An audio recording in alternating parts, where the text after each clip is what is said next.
কয়েক দফা পিছিয়ে প্রথমবারের মতো অনুষ্ঠিত হচ্ছে জগন্নাথ বিশ্ববিদ্যালয় কেন্দ্রীয় শিক্ষার্থী সংসদ জকসু ও হল সংসদ নির্বাচন। মঙ্গলবার সকাল ৯টা থেকে ভোট গ্রহণ শুরু হয়েছে। বিরতিহীনভাবে ভোট গ্রহণ চলবে বিকেল ৪টা পর্যন্ত। সকাল থেকে ভোট কেন্দ্রগুলোর সামনে দেখা গেছে ভোটারদের দীর্ঘ লাইন। প্রতিষ্ঠার পর থেকে এবারই প্রথম জকসু ও হল সংসদ নির্বাচনে মোট ভোটার সংখ্যা ১৬,৬৪৫ জন।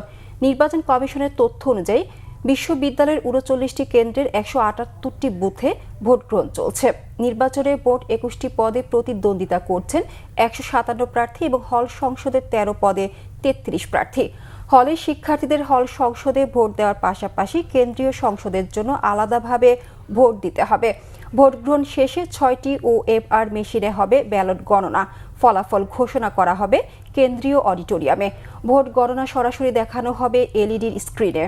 উল্লেখযোগ্য প্যানেলগুলোর মধ্যে রয়েছে ছাত্রদল সমর্থিত ঐক্যবদ্ধ নির্ভীক জবিয়ান, ছাত্র শিবির সমর্থিত অদম্য জবিয়ান ঐক্য, ছাত্রশক্তি সমর্থিত ঐক্যবদ্ধ জবিয়ান ও বামপন্থী সমর্থিত মাওলানা ভাসানী ব্রিগেড প্যানেল।